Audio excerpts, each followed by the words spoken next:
Hi, so everyone deals with quarantine differently. I have picked 5 books for 5 different moods that you might be feeling during quarantine. Listen to these recommendations and hopefully this will help. First one is for people that are feeling overwhelmed. Like if you're feeling like it's all too much, it's all too hard, the world is kind of against you, this challenge is too big. A good book to read would be Obstacle is the Way by Ryan Holiday. And this book is essentially about stoicism and treating obstacle as something that you should welcome in your life with kind of open arms, which I know is a kind of a challenging notion. And a fun fact is that when I was reading this book, I was in the hospital with a fractured ankle, and it really helped me kind of change the way I view that situation of me having that injury. That was kind of I still have like tons of screws and plates in this ankle. You can't see, and if I show you then YouTube would take this video down, but it kind of really helped me deal with that obstacle in my life. And obviously coronavirus is much bigger than my ankle, although my ankle was pretty swollen at the time.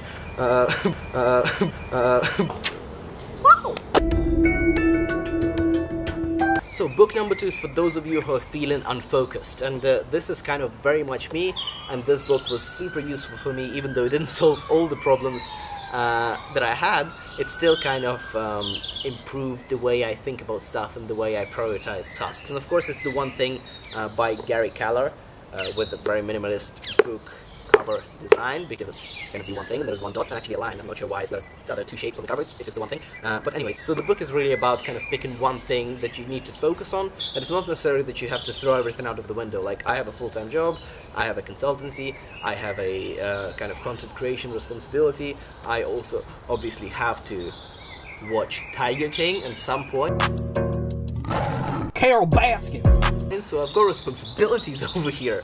This book still allows you to have a lot of priorities, but it will help you pick that one thing that you have been meaning to do for a while, and maybe quarantine is kind of a good time to actually look into it and start attacking that hobby, side hustle, passion, habit, whatever it is you're looking for. So for those of you who are feeling unfocused, who are feeling lazy and unable to kind of concentrate on something, I think One Thing can be a really good book to check out.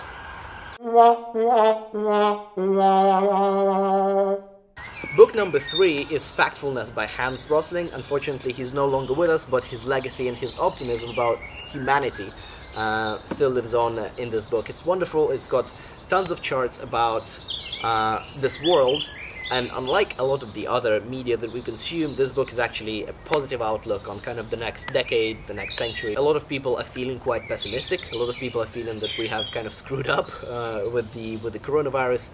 A lot of people are feeling that things will not get better, that we're not doing a good job as humanity of tackling these issues.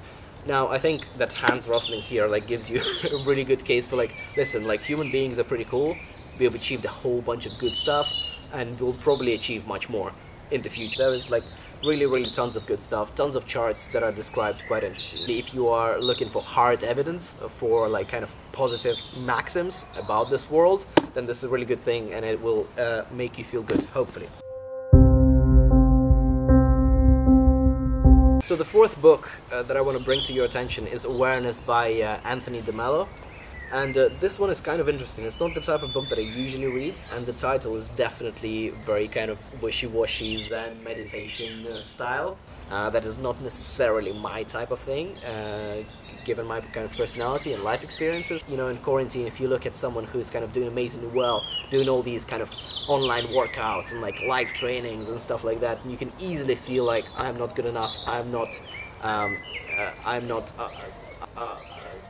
up to scratch in this kind of modern society with all these kind of brilliant people.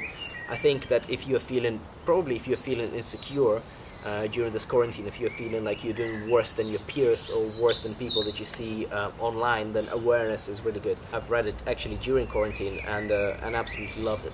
So if you are feeling inadequate and maybe slightly insecure or not happy with yourself, do have a read. I think this book will help with your productivity more so than some actual productivity books. So book number 5, and the last book in my quarantine reads, actually, this, the cover, the paper book cover, you know, that you put on hardbacks, is actually missing because I was throwing this book around with TikToks and I kind of can't find it, probably flew away somewhere. But this book is called That Will Never Work, and it is about Netflix. It's written by the co-founder of Netflix, Mark Randolph. People tend to know Reed Hastings, who's the current, I think, CEO of Netflix, but Mark Randolph is actually the creator of the idea of Netflix and the initial business model. And Reed Hastings used to be an investor. And I think you should read this book if you are feeling like you want to start a venture, or you want to just do something. It's kind of one of those really inspirational kind of business stories, and there are more of those, and maybe some are kind of better, like Elon Musk's biography is really good for that, Warren Buffett's biography is really good for that.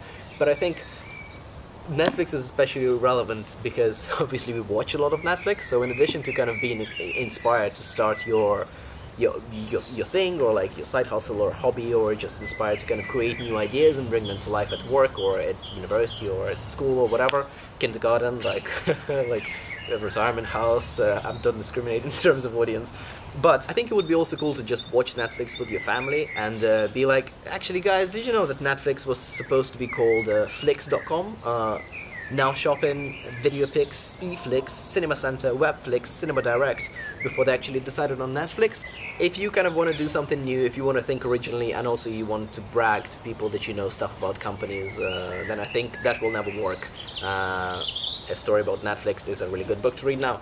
So, thank you very much, guys. I hope everyone is having a really good time, or as good as it can be. I hope that you're really handling the stress and the pressure that quarantine creates. I know that people have so many different challenges and people feel so many different ways, so I just hope that this video and these books kind of maybe perhaps help you tackle some of those issues. I'm gonna sign off, and also these birds are getting way too crazy. But if you want, if you have any comments, comment down below, and if you want me to make videos more, obviously subscribe and stuff like that. Love you very much. Bye.